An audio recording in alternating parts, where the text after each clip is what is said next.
Yet again, a privilege to be here with you all, and obviously with you, wherever you may be, throughout the continent of Africa and beyond. Today we're talking about a very special topic: guard your heart. The one thing I know is that everybody here and everybody listening and watching has a heart. My name, as has been said, is Dr. Chidi, and we have been going through some of the colors of this Life Colors program. Each color represents a different disease that we're able to help people reverse. Now, in my first one, we talked about diabetes and obesity, the blue and the purple. Today, we're going to be talking about the red and the orange, which is, of course, the heart. But before I go into it, because Pastor Finley was talking to us yesterday about World War I just thought I'd just share something with you. I wonder if anybody recognizes this building. Does anybody recognize this building? It is the Tower of London. And if you see all of those, the red, the sea of red around it, those were 880,000 ceramic poppies that were planted as an art installation. They were planted back in 2014 because it was the 100-year anniversary, the centenary from the start of the First World War. Many people lost their lives. 880,000 men and women lost their lives from Great Britain. That's why they were installed.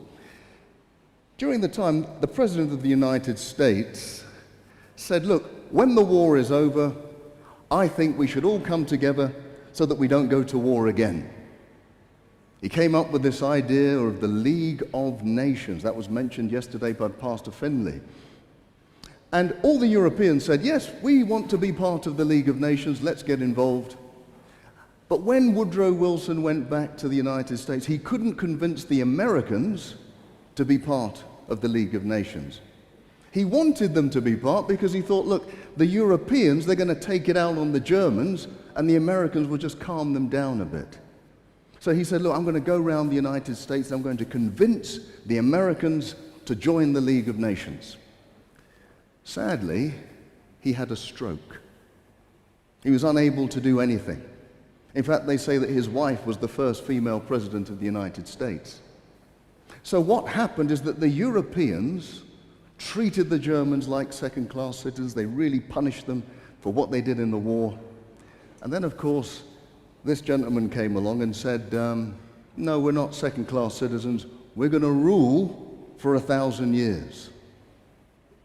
I always wonder, if Woodrow Wilson never had a stroke, if he was able to convince the Americans to join the League of Nations, and the Europeans didn't punish the Germans so severely, I wonder if there would have been space for this man to rise up. You see, our individual health is not just about our own health. It affects our loved ones. It can affect our communities. It can affect our country, it can affect the continent of Africa and beyond. Many people say to me, Dr. Chidi, yeah, I know, I hear what you say, but it's my body, I'll do what I want. Well, that's true, you can do what you want with your body. But when you get sick, who has to look after you? It's your family, it's your loved ones. No man, no woman is an island. We all are interrelated to each other, and that's why we're doing these talks. We want to free people to have freedom in their health, freedom in their families, freedom in the world. So, let's talk about what's next. Guard your heart. That's the whole topic. Now look, your heart starts to beat at about 6 weeks when you're in the womb. 6 weeks. And when it beats, it doesn't stop beating until you die. 60,000 miles of vessels you have in your bodies. The blood is moving at about 60 miles an hour. Did you know that? You probably didn't realize you're traveling so fast. All that is happening to get blood and nutrition to all of the tissues of the body. It goes into one side of the heart, gets oxygenated, goes out, and gets pumped out to all the regions of the body. But in Africa, you know, back in the 1950s, they decided to do a study on heart disease globally. They actually came to Kenya in the 1950s to look at heart disease. I tell you what they found. They found almost no heart disease in Kenya in the 1950s. Today, however, it's a different matter. Today, it's a different matter. We have almost 30% of people suffering from hypertension. If you can believe this statistic, about 60% of people are suffering from pre-hypertension, meaning that they're probably going to get high blood pressure in the next 10 days. What on earth has been going on? Well, heart disease is a big deal. It's when your arteries around your body start to close up, and we're going to look at why that happens. Why on earth do we get it? Is it genetic? I hear this question all the time. In fact, many doctors will tell you if you've got heart disease, it's because it's in the genes. Well, that's not quite right. If they tell you that, the first thing you should ask them is, have they discovered the gene for heart disease? They haven't found it yet. Have they discovered the gene for high blood pressure? They haven't found it yet. It's not really about the genes, it's more about our lifestyles. If we inherit something, it's the lifestyle. So I always say, don't blame your parents for your heart condition. You know, the Garden of Eden tells us a lot about blame, doesn't it? God blamed Adam, Adam blamed Eve, Eve blamed the serpent, and of course the serpent didn't have a leg to stand on. That probably doesn't translate well to many of you who don't know English, but those of you who know, you know. Look, let me talk about heart disease. What are the first signs of heart disease? The first signs of heart disease. Look, even before I left medical school, there is no way you can qualify as a doctor if you didn't know the first signs of a heart attack. Chest pain, radiating to your neck, sweating, vomiting, all that sort of problem. But I always say, go way before that. What is the first sign of heart disease? It's this sort of lifestyle. It's if you are inactive, if you have a poor diet, if you're stressed all the time, if you're overweight, if you're smoking and if you're drinking, if you're doing these things and you don't have a diagnosis, I can guarantee inside your body you have heart disease already. Now, I have a colleague and a friend who I worked with many years ago, but he's a pioneer of heart disease reversal. What he did, he took a group of patients, all having severe heart disease, meaning that they're getting chest pains, they're getting strokes, all sorts of things, brought them into his home, and all he did was give them a healthy plant-based diet, no oils, no dairy, no sugar. I should say, of these 18 people, up to this event, they had between them 49 cardiac events, meaning a stroke, chest pain, angina, in the 8 years before the experiment. By just changing the diet, what he found was immediately, within weeks, the cholesterol levels came down. Within weeks, they were getting no symptoms at all. In fact, he followed them up for 11 years after. There were no cardiac events, just by changing the diet to a healthy plant-based diet. Let me show you some of the results here. This is the before and after of an angiogram. We inject people with a dye, it goes to the heart, and we can look at what the arteries look like. In the before, you can see that little kink in the artery. That's where the artery is closing down and it can't open up, and that's what's causing you the chest pain and can cause a heart attack. In the after, it looks completely normal. Let me tell you, I spent 6 months at Cambridge Hospital. It's called Papworth. It's one of the foremost hospitals for heart disease in the world. And I spent every day doing 3 bypass in the heart. 3. Now, if I came to my colleagues and I showed them the before and after and it looked like that, they would say, Chidi, well done. Great operation. Wonderful. But this was not an operation. This is the before and the after of people changing their diet. Now, let me ask you the question. What would you prefer? To have somebody like me open up your chest, stop your heart, take out some arteries, replace them, put you on physiotherapy for several months with pain and suffering and medication, or would you just rather change your diet? I think most people would just rather change their diet. It is a miracle. Even today, it's still not being taught in medical schools, but it's an absolute miracle that we can reverse heart disease just by diet. Just by diet. Look that up, because it's a wonderful study. Because what we're doing is actually bringing the arteries back to how they actually should be. You see, heart disease starts very young and very early. There was a famous war, the Vietnam War. The average age of the soldiers was 19. When they were killed and they were brought back to America, they did autopsies on their bodies. These 19-year-olds already had severe heart disease at 19. And it obviously gets worse. We know that even children start to have fatty streaks in their arteries because of what we're giving them to eat. Guard your heart. Look, one of the most important things with heart disease is high blood pressure. And in the UK, and I think globally, about a third of people have high blood pressure. Now, what we like to aim for is a systolic, the top number, of 120 and the lower number of 80. It does not matter how old you are. Do not believe them when they say, oh, it should go up with age. That is not true. It should be maximum 120 over 80 throughout your life. But why do we get high blood pressure? And we know it's not genetic. We know we don't go for that falsehood. But look, if you go to your doctor will tell you 95% of high blood pressure is essential. Now, what does that mean? You know, let me let you into a secret about doctors. When we don't understand something, we give it a long name and it makes us sound important.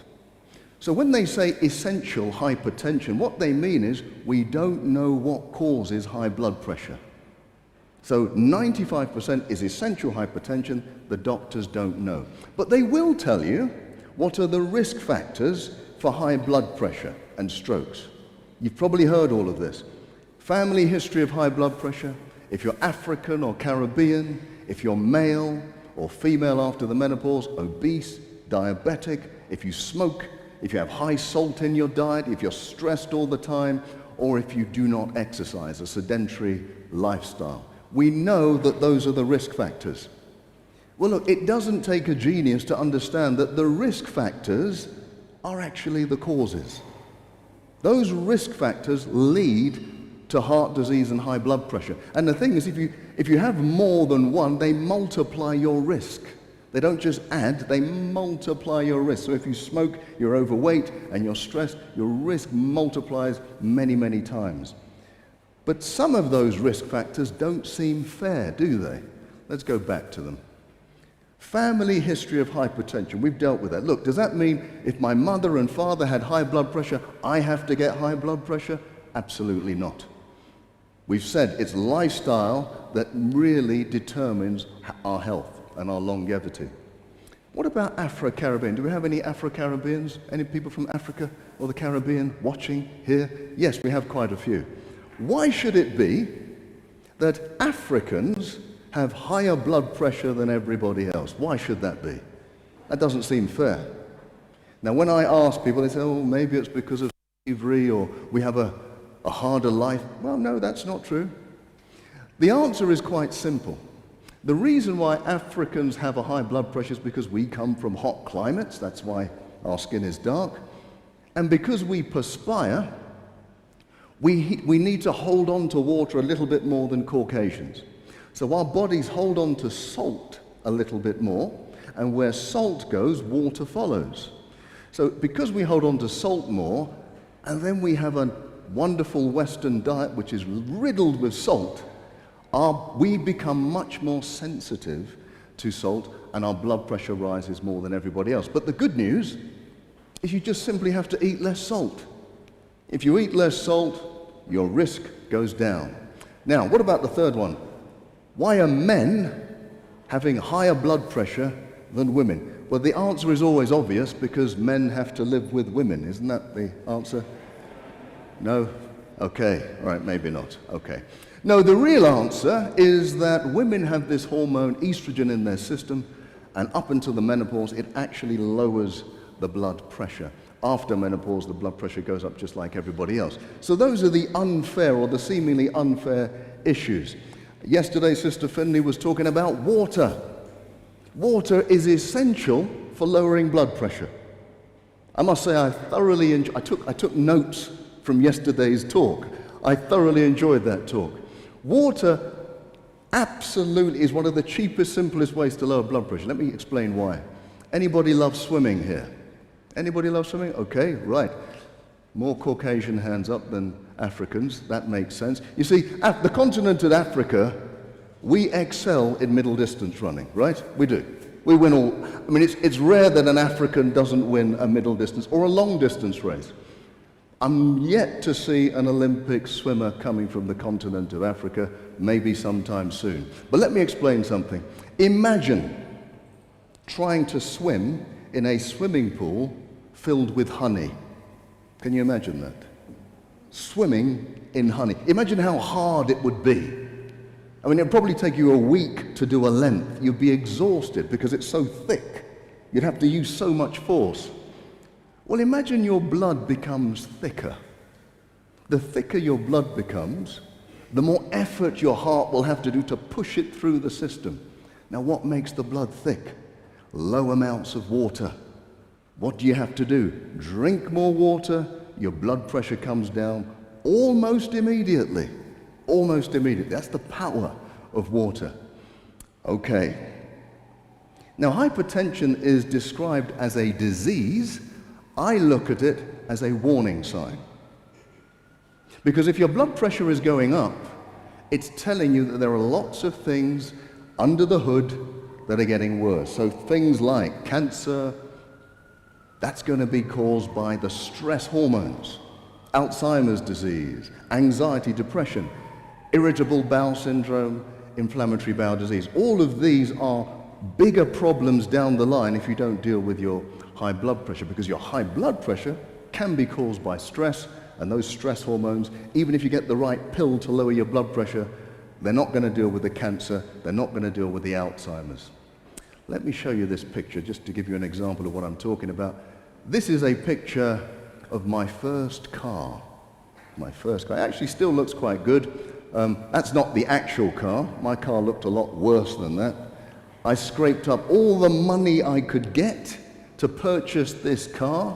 When I purchased it, I didn't have enough money for petrol after. That was all my money. So when I started to drive it, and the warning lights were going off, I had no money to fix the car. So I just had to keep on driving. More warning lights came up. Then one day, steam came out of the engine, the car stopped. It became incredibly expensive for me to deal with. That's how I think about high blood pressure. It's a warning sign that something worse is coming down the line. And it demonstrates what I believe is one of the best descriptions of disease. This is from Ellen White. It says, disease is the effort of nature to free the system from conditions that result from a violation of the laws of health. That's what disease is. It's your body trying to deal with what you've done wrong. And that's what blood pressure is. So let me give you a further example. Because sometimes blood pressure really is essential. You need high blood pressure. Let me explain what I mean. Our brains, our hearts, our organs, they all need a certain amount of blood every hour, every minute, every day. Now, if those arteries get narrower because they're filled with plaques of fat and cholesterol, your brain still needs the same amount of blood. So how do you get the same amount of blood through a narrow tube? You have to push it faster.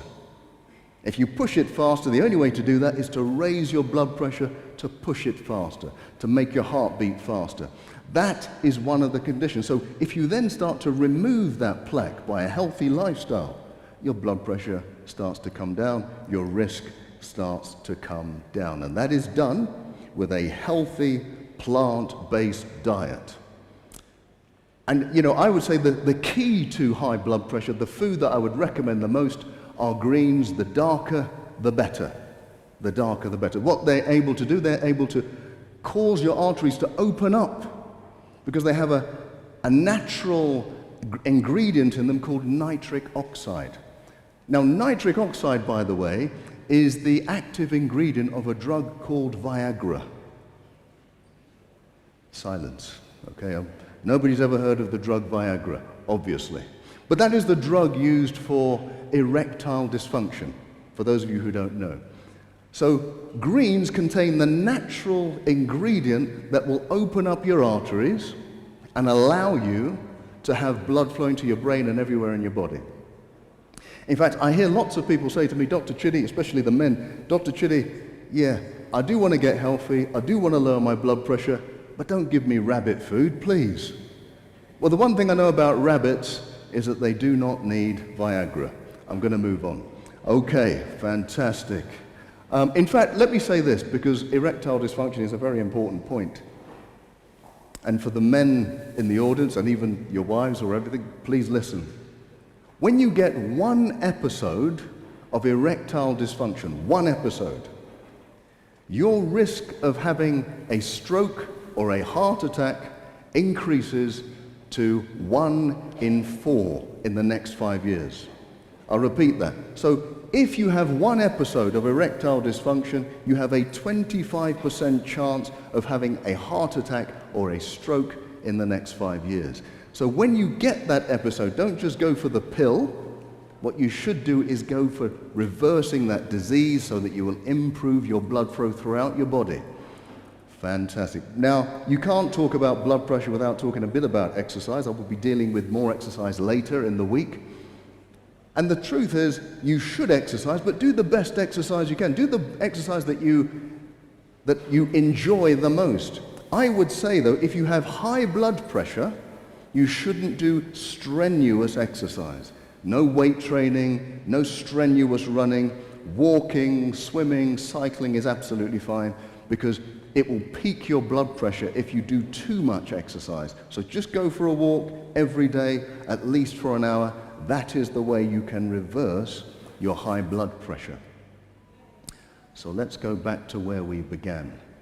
You know, this was a very wise man, Solomon, when he came up with the idea, and he said, above all things, guard your heart with all diligence, for out of it springs the issues of life. Ladies and gentlemen, let me tell you, that is a profound statement. That's a profound statement. Because the thing that issues out of your heart is your blood. And it's telling us there that the thing that issues out of our heart is life. You know, we didn't know in the world until 1624, when William Harvey discovered the function of blood. That stuff that came out of the heart, he realized, gives life to the tissues. That's the first time we realized that. People have been dying in battle, bleeding for centuries, but we didn't know what blood did. He discovered it. But back there, Solomon told us the function of blood. But there's something more interesting about this statement. Guard your heart with all diligence, for out of it flows the issues of life. What it's really telling us is that the issues in our lives do not come from our neighbors. They don't come from my spouse. They don't come from my work. They come from my own heart. Oh yes, I may be surrounded by stresses. I may be surrounded by people who seek to do me harm. But the determination as to whether it affects my body, my mind, or my spirit is my own choice.